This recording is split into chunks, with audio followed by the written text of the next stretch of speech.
Digital విద్యా ప్రపంచం బెర్రీబడికి స్వాగతం. నేను మీ సంజయ్. ఈరోజు ఈ వీడియోలో పార్ట్స్ ఆఫ్ స్పీచ్ పార్ట్ 2 అనే వీడియోలో భాగంగా అడ్వర్బ్, ప్రిపోజిషన్, కంజంక్షన్, ఇంటర్జెక్షన్ అనే ఈ నాలుగిటిని నేర్చుకుందాం.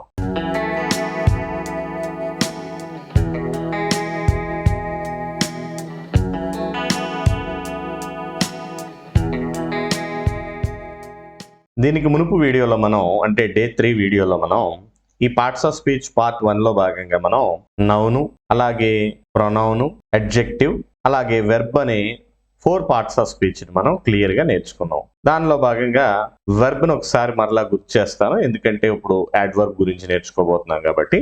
వెర్బ్ అంటే ఒక సెంటెన్స్ లో ఏ వర్డ్ అయితే యాక్షన్ కానీ దాని యొక్క స్టేట్ ఆఫ్ బీయింగ్ కానీ తెలియజేస్తుందో దాన్ని మనం వెర్బ్ అంటాం, అంటే క్రియాపదం అన్నట్టు లెక్క. దానిలో మనం 3 రకాల వెర్బ్స్ మీతో నేను చెప్పాను. ఒకవేళ ఈ వీడియోకి మునుపు గనక మీరు ఆ డే 1 నుంచి 3 వరకు వీడియోస్ చూడకపోతే అవి చూశాక ఈ పార్ట్లోకి రండి. ఎందుకంటే ఉన్న ఆ గ్రామటికల్ సిలబస్ మొత్తాన్ని కూడా నేను ఎలా షఫుల్ చేశానంటే ఏది నేర్చుకున్న తర్వాత ఏది నేర్చుకుంటే బాగా అర్థమవుతుంది అనే దాని మీద నేను ఆ సిలబస్లోని దాన్ని షఫుల్ చేశాను. కాబట్టి డే 1 నుంచి ఫాలో అయ్యి ఆ తర్వాత రండి. ప్రతి క్లాస్ కూడా చాలా తక్కువ టైంలోనే ఉంటుంది కాబట్టి. ఈ అడ్వర్బ్లో మనం నేర్చుకునే ముందు ఈ వెర్బ్లో మనం నేర్చుకున్న 3 టైప్స్ ఆఫ్ వెర్బ్స్ మీతో నేను చెప్పింది ఏంటంటే, ఒక సెంటెన్స్లో మెయిన్ వెర్బ్ ఉండొచ్చు, హెల్పింగ్ వెర్బ్ ఉండొచ్చు, లింకింగ్ వెర్బ్స్ కూడా కొన్నిసార్లు ఉంటాయి అని చెప్పాను. కాకపోతే దానిలో మెయిన్ వెర్బ్లో 2 రకాల వెర్బ్స్ ఉంటాయి, ట్రాన్సిటివ్, ఇంట్రాన్సిటివ్ అని చెప్పాను. అలాగే లింకింగ్ వెర్బ్స్ ఎలా ఉంటాయి అనేది చెప్పాను. అలాగే ఈ హెల్పింగ్ వెర్బ్స్ అంటే ఆక్సిలరీ వెర్బ్స్ కూడా ఎలా ఉంటాయి అనేది క్లియర్గా ఎక్స్ప్లెయిన్ చేశాను. ఒకసారి చూడండి. ఇప్పుడు మనం అడ్వర్బ్లోకి వెళ్దాం. అడ్వర్బ్లోకి వెళ్ళే ముందు అసలు పార్ట్స్ ఆఫ్ స్పీచ్ అంటే ఏంటంటే, ప్రతి సెంటెన్స్లో కూడా నేను గత వీడియోలో చెప్పినట్లుగానే ప్రతి వర్డ్ కూడా దానికి ఒక స్పెసిఫిక్ ఫంక్షన్ని నెరవేరుస్తూ ఉంటుంది, అంటే చేయవలసిన పనిని అది చేస్తూ ఉంటుంది. అది ఏ పని అయితే చేస్తుందో దాన్ని బట్టి మనం ఏం చేస్తామంటే దాన్ని మనం క్లాసిఫై చేసి పేరు పెట్టాం. అంటే అది ఒకవేళ పేరు ఏదన్నా చెప్తుంది అనుకోండి, నౌన్ అన్నాం. పేరు బదులు ఉపయోగిస్తున్నాం అనుకోండి, ప్రొనౌన్ అన్నాం. లేదు ఏదన్నా చేసే పని గురించి చెబుతుంది అనుకోండి, వర్బ్ అన్నాం. అదే ఒకవేళ అది పేరు లేదంటే సబ్జెక్ట్ని వివరిస్తుంది అనుకోండి, వర్ణిస్తుంది అనుకోండి, నౌన్ కానీ దాన్ని కానీ, అప్పుడు దాన్ని మనం ఏమంటాం, అడ్జెక్టివ్ అంటాం. కాబట్టి ఇప్పుడు అడ్వర్బ్లోకి వెళ్దాం. అడ్జెక్టివ్ కనుక మీరు అర్థం చేసుకుంటే అడ్వర్బ్ కూడా క్లియర్ గానే అర్థమవుతుంది. Adverb, an adverb describes or adds more information to a verb, an adjective or another adverb. అయితే జాగ్రత్తగా గమనించండి. సాధారణంగా మనం చిన్న క్లాసుల్లో నేర్చుకునేటప్పుడు వెర్బ్ గురించి ఏదైతే చెబుతుందో అది అడ్వర్బ్ అని చెప్తాం. కానీ యాక్చువల్గా దాని యొక్క డెఫినేషన్ మనం నేర్చుకోవాలంటే ఏంటంటే, అడ్వర్బ్ అనేది ఏం చేస్తుందంటే సెంటెన్స్లో అడ్వర్బ్ అనే యొక్క పదం యొక్క అర్థం ఏంటి, లేకపోతే అది చేసే పని ఏంటి, ఫంక్షన్ ఏంటి అంటే, ఇట్ యాడ్స్ మోర్ ఇన్ఫర్మేషన్. అది మోర్ ఇన్ఫర్మేషన్ అంటే మరింత సమాచారాన్ని జోడిస్తుంది. దేనికి? ఒక వెర్బ్కి మాత్రమే కాదు, ఇక్కడ జాగ్రత్తగా గమనించండి. వెర్బ్కి అయి ఉండొచ్చు, లేదా అడ్జెక్టివ్ అంటే అడ్జెక్టివ్ అంటే ఏమి నేర్చుకున్నాం మనం, నౌన్ లేదా ప్రొనౌన్ వాటి గురించి మరింత చెప్పేది, వివరించేది అన్నాం కదా. ఆ అడ్జెక్టివ్ గురించి వర్ణిస్తున్నా కానీ దాన్ని ఏమంటాం, అడ్వర్బ్ అంటాం. లేదా ఆ సెంటెన్స్ లో ఇంకో అడ్వర్బ్ ఉండి ఆ అడ్వర్బ్కి మరింత సమాచారం యాడ్ చేసేదాన్ని కూడా మనం ఏమంటామంటే అడ్వర్బ్ అనే పిలుస్తాం. కాబట్టి ఇవి ఫర్దర్ క్లాసెస్ లో మనం ప్రాక్టీస్ సెషన్స్ చేస్తున్నప్పుడు మీకు అర్థమవుతుంది. క్లియర్గా అర్థమవడం అంటే మరింత లోతుగా ఎలా ఉపయోగిస్తాం అనేది తెలుస్తుంది.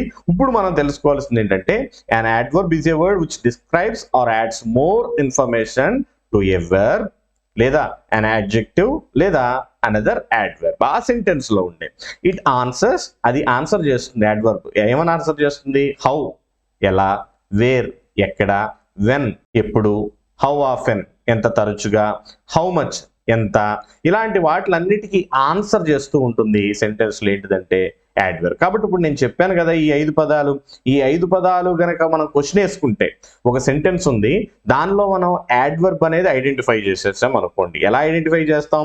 అది వెర్బ్ను కానీ అడ్జెక్టివ్ను కానీ లేదా ఇంకో అడ్వర్బ్ను కానీ డిస్క్రైబ్ చేస్తుంది, లేదా ఇంకా ఇన్ఫర్మేషన్ యాడ్ చేస్తుంది వాటిని. అది ఐడెంటిఫై అయింది. ఇప్పుడు కింద మనం చూపించే పార్ట్స్ ఏవైతే నేను ఎక్స్ప్లెయిన్ చేస్తానో అది అడ్వర్బ్. ఎటువంటి అడ్వర్బ్ అనేది ఎలా ఐడెంటిఫై చేయాలంటే, ఇప్పుడు నేను మీకు కొన్ని వర్డ్స్ చెప్పాను కదా, ఆ క్వశ్చన్ వేసుకుంటే ఆటోమేటిక్గా అది ఎలా అనేది తెలిసిపోతుంది. చూడండి ఒకసారి. ఫస్ట్ టైప్ ఏంటంటే అడ్వర్బ్ ఆఫ్ మేనర్. అంటే జాగ్రత్తగా గమనించండి, మనకి సాఫ్ట్లీ కానీ, ఫాస్ట్ కానీ, క్విక్లీ కానీ, స్లోలీ కానీ, కేర్ఫుల్లీ కానీ, బ్రేవ్లీ, లౌడ్లీ, ఇలాంటి వర్డ్స్ ఇంకా చాలా ఉంటాయి. ఇవి వస్తే యాడ్వర్బ్ ఆఫ్ మేనర్ అని చెప్పొచ్చు. ఇంకా మీకు స్పష్టంగా చెప్పాలంటే మనం దానిలో క్వశ్చన్ వేసుకున్నప్పుడు హౌ అనే క్వశ్చన్ గనక యాప్ట్ అయితే, లేదా హౌ ఎలా అనే క్వశ్చన్ గనక మన యొక్క యాడ్వర్బ్ కి సరిపోతే అప్పుడు దాన్ని మనం యాడ్వర్బ్ ఆఫ్ మేనర్ అంటాం. మీకు ఎగ్జాంపుల్ గా ఈ సెంటెన్స్ చెప్తాను చూడండి. She speak softly. ఒకసారి చూడండి, ఇక్కడ రాస్తాను పక్కన మీకు అర్థం కావడానికి క్లియర్ గా. జాగ్రత్త, ఒక్క సెంటెన్స్ విన్నారంటే మీకు ఆటోమేటిక్ గా మిగతావి కూడా అర్థమైపోతాయి. షీ స్పీక్స్ సాఫ్ట్లీ అన్నాను నేను, అవునా? ఇప్పుడు చూడండి, షీ అనేది సబ్జెక్టు, అలాగే స్పీక్స్ అనేది వర్బ్. అయితే ఇక్కడ ఆబ్జెక్ట్ లేదు కాబట్టి ఈ సాఫ్ట్లీ అనే వర్డ్ ఏం చేస్తుందంటే మనకి ఎలా మాట్లాడుతుంది అనేది మనకి వర్ణిస్తుంది. అంటే ఈ వెర్బ్ని ఇంకా డిస్క్రైబ్ చేస్తుంది, లేదా దానికి ఇంకా ఇన్ఫర్మేషన్ యాడ్ చేస్తుంది. తను మాట్లాడుతుంది అన్నదానికి తను సాఫ్ట్గా మాట్లాడుతుంది, మృదువుగా మాట్లాడుతుంది అన్నదానికి ఏమైంది, ఆ మాట్లాడడం అనే క్రియాపదానికి మరింత ఇన్ఫర్మేషన్ యాడ్ చేస్తుంది. అంటే ఇప్పుడు ఏమైంది, సాఫ్ట్లీ అనే వర్డ్ ఏం చేసింది, ఈ స్పీక్స్కి ఇంకొంచెం ఇన్ఫర్మేషన్ యాడ్ చేసింది కాబట్టి దాన్ని యాడ్వర్బ్ అన్నాం. మరి ఇప్పుడు యాడ్వర్బ్ ఆఫ్ మేనర్ అంటే ఇప్పుడు సాఫ్ట్లీ అనేది, ఇప్పుడు చూడండి తను మాట్లాడుతుంది ఎలా, సాఫ్ట్లీ. ఎలా అంటే మనం ఏమంటాం, హౌ, ఎలా మాట్లాడుతుంది, హౌ డస్ షీ స్పీక్. కాబట్టి హౌ అనే క్వశ్చన్కి ఇక్కడ ఆప్ట్ అయింది కాబట్టి అది ఏమవుతుందంటే యాడ్వర్బ్ ఆఫ్ మేనర్ అవుతుంది. ఇప్పుడు అర్థమైంది కదా. ఇప్పుడు నెక్స్ట్ దానికి వెళ్దాం. చూడండి, యాడ్వర్బ్ ఆఫ్ ప్లేస్ అంటే ఏం లేదు, వేర్ అనే క్వశ్చన్ కనుక పైన మనకి హౌ అనే క్వశ్చన్ ఆప్ట్ అయింది కదా, అంటే అక్కడ సూట్ అయింది కదా. ఇప్పుడు వేర్ అనే క్వశ్చన్ కనుక సూట్ అయితే మనకి ఏమవుతుంది, యాడ్వర్బ్ ఆఫ్ ప్లేస్ అవుతుంది. చూడండి ఒకసారి ఇక్కడ వర్డ్స్ ఏం ఉపయోగించారన్న తర్వాత చదువుతాను. చూడండి, here, there, outside, inside, upstairs, everywhere, away, ఇలా ఉంటాయి అనమాట. అంటే ఇంకా చాలా ఉంటాయి, మన ఎగ్జాంపుల్స్ లో తర్వాత చూద్దాం. ఫస్ట్ ఒక ఎగ్జాంపుల్ చూస్తాను చూడండి, చెబుతున్నాను. Please SIT here. ఈ ప్లీజ్ అనేది ఏమవుతుంది, మనకి రిక్వెస్ట్ వర్డ్ అవుతుంది కాబట్టి అవి తర్వాత చూస్తాం. ఈ ప్లీజ్ అనే వాటిని ఎలా చూడాలి మనం అనేది తర్వాత చూద్దాం. అయితే సిట్, ఇక్కడ కూర్చోమంది, ఇది వెర్బ్. హియర్ అంటే ఇక్కడ కూర్చో, ఇక్కడ కూర్చో బానే ఉంది. ఇక్కడ ప్లీజ్ అనేది ఎందుకు ఉపయోగించామంటే ఇక్కడ హెల్పింగ్ వెర్బ్ తీసుకున్నాం మనం, కాదంటే అక్కడ సబ్జెక్టు ఎవరితో, ఎదుటి వారితో చెబుతున్నాం కాబట్టి అది మనం తర్వాత టెన్సెస్ నేర్చుకునేటప్పుడు నేర్చుకుందాం. వెర్బ్స్ ఎలా తీసుకోవాలి, హెల్పింగ్ వెర్బ్స్ ఎలా తీసుకోవాలి, సబ్జెక్ట్ ని ఎలా హెల్ప్ తీసుకోవాలి అనేది తర్వాత చూద్దాం. అయితే ఇక్కడ సిట్ అనే ఆ యొక్క వర్బ్ క్రియనికి ఈ హియర్ అనేది ఎక్స్ట్రాగా డిస్క్రైబ్ చేస్తుంది కాబట్టి ఎక్కడ కూర్చోమన్నాం, ఇక్కడ హియర్ అనే చోట. కాబట్టి ఎక్కడ అంటే ఏంటి, వేర్. కాబట్టి వేర్ అనే క్వశ్చన్ కనుక ఇక్కడ కరెక్ట్ గా సరిపోతే అక్కడ వచ్చిన దాన్ని మనం ఏమంటాం, ఈ హియర్ అనే దాన్ని ఏమంటాం, యాడ్వర్బ్ ఆఫ్ ప్లేస్ అని అంటాం. నెక్స్ట్ చూడండి, యాడ్వర్బ్ ఆఫ్ టైం. మీకు అర్థమవుతుంది అనుకుంటున్నాను. యాడ్వర్బ్ ఆఫ్ టైం జాగ్రత్త చూడండి. I will call you tomorrow. జాగ్రత్త చూడండి, I will call you tomorrow. జాగ్రత్త చూడండి, ఐ సబ్జెక్టు, యూ ఎదుటి వాళ్ళతో మాట్లాడుతున్నాం కాబట్టి విల్ కాల్ యూ, కాల్ అనేది ఏమవుతుంది, వర్బ్ అవుతుంది. ఈ విల్లు, షెల్లు ఇవేంటో మనం తర్వాత చూద్దాం మనం. అయితే టుమారో నేను నీకు ఫోన్ చేస్తాను, లేదా నేను పిలుస్తాను. ఎప్పుడు పిలుస్తాను, రేపు పిలుస్తాను. ఎప్పుడు అంటే వెన్ కాబట్టి వెన్ అనే క్వశ్చన్ కనుక అక్కడ కనుక మనకు సరిపోతే అప్పుడు దాన్ని ఏమంటామంటే యాడ్వర్బ్ ఆఫ్ టైం అంటాం. మనకు సాధారణంగా now, today, tomorrow, yesterday, soon, early, late ఇలాంటి పదాలన్నీ మనకి తరచుగా అక్కడ కనపడతా ఉంటాయి. అలాగే రెండోది కూడా చూడండి, అక్కడ హీ అరైవ్డ్, అతను వచ్చాడు. ఎలా వచ్చాడు, ఎర్లీ, ముందుగానే వచ్చాడు. రావడాన్ని డిస్క్రైబ్ చేస్తుంది. ఎప్పుడు వచ్చాడు, వెన్ డిడ్ హీ కేమ్. కాబట్టి ఎర్లీగా వచ్చాడు కాబట్టి వెన్ అనేది ఇక్కడ ఆప్ట్ అయింది లేదా సరిపోయింది కాబట్టి యాడ్వర్బ్ ఆఫ్ టైం అంటాం. Next adverb of frequency, how often, ఎంత తరచుగా. కాబట్టి ఇక్కడ చూడండి ఎగ్జాంపుల్ చూద్దాం ఫస్ట్, అప్పుడు మీకు క్లియర్గా అర్థమవుతుంది. I always wake up early. జాగ్రత్తగా గమనించండి, నేను ఎర్లీగా లేస్తాను. జాగ్రత్త చూడండి, వేకప్ ఎర్లీ. ఇక్కడ మనం గమనించాల్సింది ఏంటంటే ఎర్లీగా ఎన్ని రోజులు లేస్తావు, ఒక రోజా, 2 రోజుల, ఎప్పుడునా, కొన్నిసార్లు అంటే ఆల్వేస్ అని కనపడుతుంది. కాబట్టి ఇక్కడ ఆల్వేస్ అనేది మనకి ఏమవుతుంది అంటే యాడ్వర్బ్ ఆఫ్ ఫ్రీక్వెన్సీ అవుతుంది. ఏమవుతుంది, యాడ్వర్బ్ ఆఫ్ ఫ్రీక్వెన్సీ అవుతుంది. ఇక్కడ సెకండ్ చూడండి ఇప్పుడు ఒకసారి, షీ సెల్డమ్ క్రైస్ అంటే అరుదుగా. ఇప్పుడు ఆమె ఏడుస్తుంది. ఎప్పుడు ఏడుస్తుంది, ఎప్పుడు ఏడుస్తూనే కూర్చుంటుందా, లేదా అరుదుగానంటే అరుదుగా అంటే ఎలా ఏడుస్తుంది, ఎన్నిసార్లుగా ఏడుస్తుంది, లేదా ఎంత తరచుగా ఏడుస్తుంది అనే దాని గురించి వివరిస్తుంది. కాబట్టి ఇలా ఎంత తరచుగా అంటే రోజునా, ఎప్పుడునా, లేదా అప్పుడప్పుడా, లేదా ఒక్కసారేనా, వాటి గురించి ఎక్స్ప్లెయిన్ చేస్తే హౌ ఆఫెన్ అన్న క్వశ్చన్ కనుక ఇక్కడ ఆప్ట్ అయింది కాబట్టి దీన్ని ఏమంటామంటే యాడ్వర్బ్ ఆఫ్ ఫ్రీక్వెన్సీ అని పిలుస్తాం మనం. నెక్స్ట్ లాస్ట్ చూడండి, adverb of degree, how much, ఎంత అనేది చూడండి ఒకసారి. he is very tired, అతను అలసిపోయాడు. ఎంత అలసిపోయాడు, అసలు చాలా అలసిపోయాడు. the water is quite cold, water చల్లగా ఉన్నాయి. ఎంత చల్లగా ఉన్నాయి, quite, అసలు చాలా చాలా చల్లగా ఉంది. అంటే దాని యొక్క ఎక్స్ట్రీమ్నెస్ చెప్తుంది కాబట్టి దాన్ని ఏమంటామంటే మనం adverb of degree అని పిలవచ్చు. ఇప్పుడు జాగ్రత్తగా గమనించండి, మీకు ఇక్కడ నేను ఇందాక చెప్పడం కొంచెం ఆపాను. ఇక్కడ దీనిలో చూడండి ఒకసారి, మనం ఈ సెంటెన్స్ ని తీసుకుని క్లియర్గా అర్థం చేసుకుంటే ఒక సెంటెన్స్ లో రెండు యాడ్వర్బ్స్ ఎలా వస్తాయి అనేది మీకు అర్థమైపోతుంది. కాబట్టి దీనిలో ఐ ఆల్వేస్ వేకప్ ఎర్లీ అనే సెంటెన్స్ ఒకసారి తీసుకుని మీకు ఎక్స్ప్లెయిన్ చేస్తాను, అప్పుడు మీకు క్లియర్గా అర్థమవుతుంది. చూడండి, ఒకే సెంటెన్స్ లో డిఫరెంట్ టైప్స్ ఆఫ్ యాడ్వర్బ్స్ ఎలా వస్తాయి అనేది మీకు అర్థమవుతుంది. ఏది ఇక్కడ దీనిలో మనం తీసుకున్నది ఐ ఆల్వేస్ వేకప్ ఎర్లీ. దీనిలో ఇప్పుడు పార్ట్స్ ఆఫ్ స్పీచ్ మనం స్ప్లిట్ చేద్దాం. ఐ అనేది మనకి ఏమవుతుంది, ప్రొనౌన్ అవుతుంది. కాబట్టి ఆల్వేస్ అనేది ఏమవుతుంది మనకి, ఇప్పుడే మనం చెప్పుకున్నాం, యాడ్వర్బ్ అవుతుంది. కాబట్టి యాడ్వర్బ్స్ ఎలా డిఫరెంట్ టైప్స్ ఒకే దానిలో వస్తాయి చెప్పడానికి. వేకప్ అనేది ఏమవుతుంది, లేవడం, వెర్బ్ అవుతుంది. ఎర్లీ కూడా ఏమవుతుంది, యాడ్వర్బ్ అవుతుంది. ఎలా లేస్తున్నాడు, ఎర్లీగా లేస్తున్నాడు. కాబట్టి ఇప్పుడు చూడండి, ఇది యాడ్వర్బ్ ఎలా అవుతుంది, ఏ యాడ్వర్బ్ అవుతుందో, ఇది ఏ యాడ్వర్బ్ అవుతుందో మీకు క్లియర్గా ఎక్స్ప్లెయిన్ చేస్తాను. చూడండి ఇప్పుడు ఒకసారి, ఈ వేకప్ అనే దానికి ఇది ఇన్ఫర్మేషన్ యాడ్ చేస్తుంది, ఇది కూడా డిస్క్రిప్షన్ అనేది యాడ్ చేస్తుంది. ఇప్పుడు ఇది చూడండి, ఆల్వేస్, ఎప్పుడు, కాబట్టి హౌ ఆఫెన్ అనేది చెప్తుంది. కాబట్టి ఇది ఏమవుతుందంటే యాడ్వర్బ్ ఆఫ్ ఫ్రీక్వెన్సీ అవుతుంది. ఇప్పుడు చూడండి, ఇది యాడ్వర్బ్ ఎర్లీ, ఎప్పుడు లేస్తున్నాడు, ఎర్లీగా లేస్తున్నాడు. ఎర్లీగా లేస్తున్నాడా, లేట్గా లేస్తున్నాడా, ఎప్పుడు అనే దానికి ఏమనుకున్నాం మనం, వెన్ అనుకున్నాం. వెన్ అంటే ఏంటి మనకి, అక్కడ అది టైం. కావాలంటే చూడండి పైన ఉంది మనకి వెన్, ఇక్కడ టైం, యాడ్వర్బ్ ఆఫ్ టైం. కాబట్టి ఇదేమవుతుందంటే యాడ్వర్బ్ ఆఫ్ టైం అవుతుంది. కాబట్టి జాగ్రత్త చూడండి, ఒకే సెంటెన్స్ లో రెండు యాడ్వర్బ్స్ ఉన్నాయి. ఇప్పుడు ఈ రెండు యాడ్వర్బ్స్ ఎలాంటి యాడ్వర్బ్స్ అనేది మనం ఎలా డిసైడ్ చేసామంటే క్వశ్చన్ వేసుకున్నాం. ఎలా, ఇప్పుడు చూడండి, how often he wakes up early, always. కాబట్టి హౌ ఆఫెన్ అనే క్వశ్చన్ వచ్చింది కాబట్టి ఆల్వేస్ అనేది యాడ్వర్బ్ ఆఫ్ ఫ్రీక్వెన్సీ అనుకుంటే, ఎప్పుడు లేస్తున్నాడు, ఎర్లీగా లేస్తున్నాడు. కాబట్టి ఎప్పుడు, వెన్ అనే దానికి ఏమొచ్చింది మనకి, యాడ్వర్బ్ ఆఫ్ టైం వచ్చింది. కాబట్టి ఇవి మోస్ట్ ఇంపార్టెంట్, అదే విధంగా ట్రిక్కీ కూడా, జాగ్రత్తగా నేర్చుకుందాం. నెక్స్ట్ 6th ఏదైతే పార్ట్ ఉందో, పార్ట్స్ ఆఫ్ స్పీచ్, ప్రిపోజిషన్. దానిలోనే మనకు కనపడుతుంది ఏముంటుంది, చూడండి ఒకసారి, రెండు వర్డ్స్, ప్రీ పొజిషన్ అంటే దేని ముందో ఉంటుందంట. దేని ముందు ఉంటుంది చూద్దాం ఒకసారి.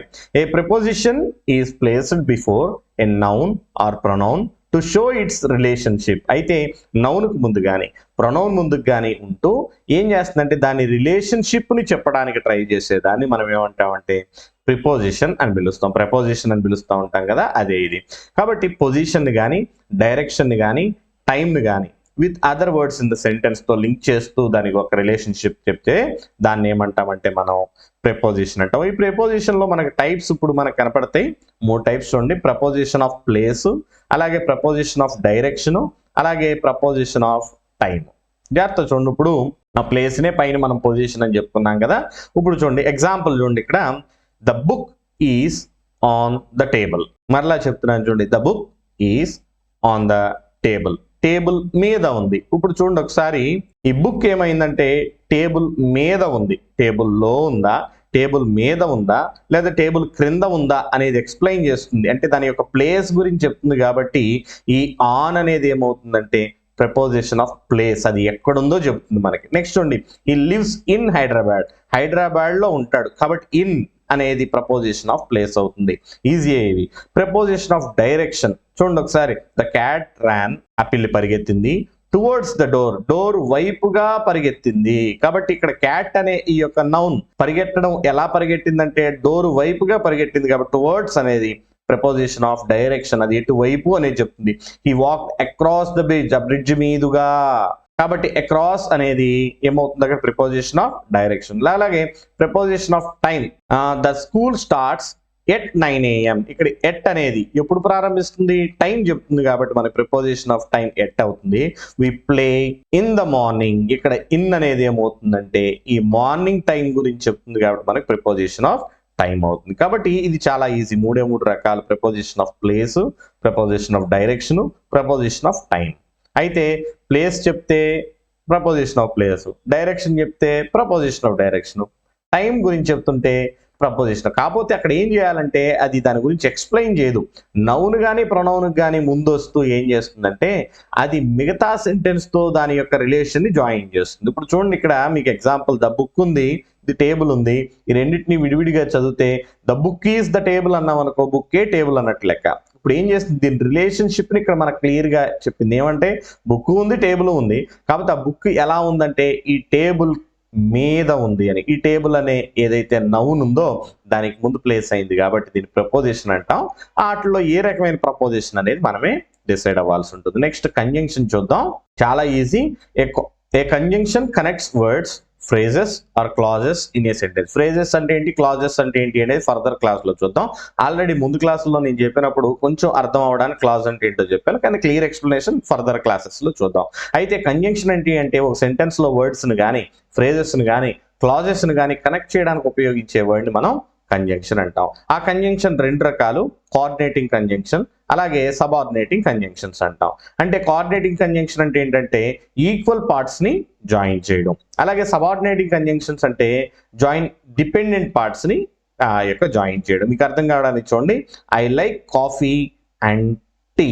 అయితే జాగ్రత్త చూడండి, ఈ రెండు ఈక్వల్ పార్ట్స్. నేను ఇష్టపడతాను, దేన్ని ఇష్టపడతాను, కాఫీని ఇష్టపడతాను, టీని కూడా ఇష్టపడతాను. ఈ రెండు ఏంటి, ఈక్వల్ పార్ట్స్, రెండిటికి సమానమైన హోదా అనేది ఉంది. కాబట్టి ఇక్కడ ఏమంటామంటే ఇక్కడ అండను ఉపయోగిస్తాం.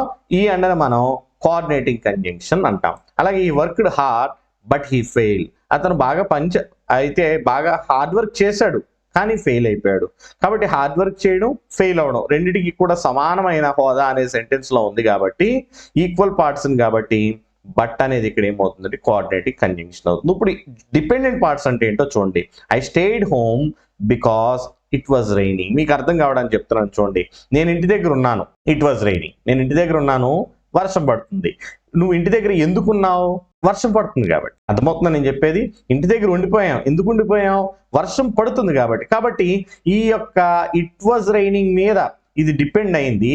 ఆ డిపెండ్ అయ్యేటప్పుడు ఉపయోగించాం కాబట్టి దీన్ని కనెక్ట్ చేయడానికి దీన్ని మనం ఏమంటాం అంటే సబార్డినేటింగ్ కంజంక్షన్. ఇంకో ఎగ్జాంపుల్ చూద్దాం. We will play if it stops. అంటే వర్షం పడుతుంది కాబట్టి వి విల్ ప్లే, మేము ఆడతాం. ఎప్పుడు ఆడతాం, అది ఆగిపోతే. ఏది ఆగిపోతే, వర్షం పడతాం ఆగిపోతే ఆడతాం. కాబట్టి మనం ఆడడం అనేది వర్షం ఆగిపోవడం మీద డిపెండ్ అయి ఉంది కాబట్టి ఇక్కడ ఇఫ్ అనేది ఏమవుతుంది అంటే సబార్డినేటింగ్ కంజంక్షన్ అవుతుంది. అర్థమవుతుందా? అంటే ఒక డిఫరెంట్ ఫ్రేజ్ కానీ, వర్డ్స్ కానీ లేదా క్లాజెస్ని కానీ మనం కంబైన్ చేస్తూ ఉన్నప్పుడు ఒక దాని మీద ఇంకోటి ఏదన్నా డిపెండ్ అయితే వాడితే అక్కడ దాన్ని మనం సబార్డినేటింగ్ కంజంక్షన్ అంటాం. అసలు దాంతో దీనికి సంబంధం లేకుండా ఉంటే అప్పుడు ఏమంటాం, ఈక్వల్ ఇంపార్టెన్స్తో కనుక పార్ట్స్ ఉంటే దాన్ని ఏమంటాం మనం కోఆర్డినేటింగ్ కంజంక్షన్ అంటాం. ఇది మాత్రం గుర్తుపెట్టుకోండి, సబార్డినేటింగ్ ఎలా అనేది. అప్పుడు ఆటోమేటిక్గా మిగిలినవన్నీ ఇక్కడ ఎగ్జాంపుల్స్ కొన్ని ఇచ్చాను, మ్యాక్సిమం ఇవే రిపీట్ అవుతూ ఉంటాయి. And, but, or, so, yet, for, nor ఇలాంటివన్నీ వస్తే కోఆర్డినేటింగ్ కంజంక్షన్. అలాగే because, although, if, since, unless, while, until ఇలాంటివన్నీ వస్తే మనం సబార్డినేటింగ్ కంజంక్షన్స్ అంటాం. ఇలా ప్రతి వర్డ్ మీద ప్రతి ఎగ్జాంపుల్ నేను నెక్స్ట్ ఫర్దర్గా మనకు టైం ఉంటే ఆ యొక్క ప్రాక్టీస్ సెషన్స్లో నేను ఎక్స్ప్లెయిన్ చేయడానికి ట్రై చేస్తాను. ఇంటర్జెక్షన్ చూద్దాం, last and final parts of speech. And interjection expresses sudden strong emotion. ఒకేసారి అకస్మాత్తుగా లేదా చాలా బలీయమైన ఒక ఎమోషన్ని ఎక్స్ప్రెస్ చేయడానికి ఉపయోగించే వాటిని మనం ఏమంటామంటే ఇంటర్జెక్షన్. ఇలా ఆల్మోస్ట్ మనం చూడగానే ఐడెంటిఫై చేసేయగలం. ఈ కూడా చూడండి, hurray V one the match, చాలా సంతోషంతో చెప్తున్నాం. ఔచ్, దాని అర్థం ఏంటి, ఏమి లేదు, బాత్తో అబ్బా అన్నాం. కాబట్టి ఇట్ హర్ట్ మై ఫింగర్, బా నా యొక్క వేలు నలిగిందో, లేకపోతే బాధపడుతుందో, నొప్పిగా ఉందో అని చెప్తాం కదా. ఆ పెయిన్ అది ఎలా ఉంది, స్ట్రాంగ్ ఎమోషన్ చెబుతుంది. అలాస్ హీస్ నో మోర్, అబ్బా ఆయన లేడు అని సాడ్నెస్ తో చెప్తున్నాం. Wow what a beautiful house, surprise తో చెప్తున్నాం.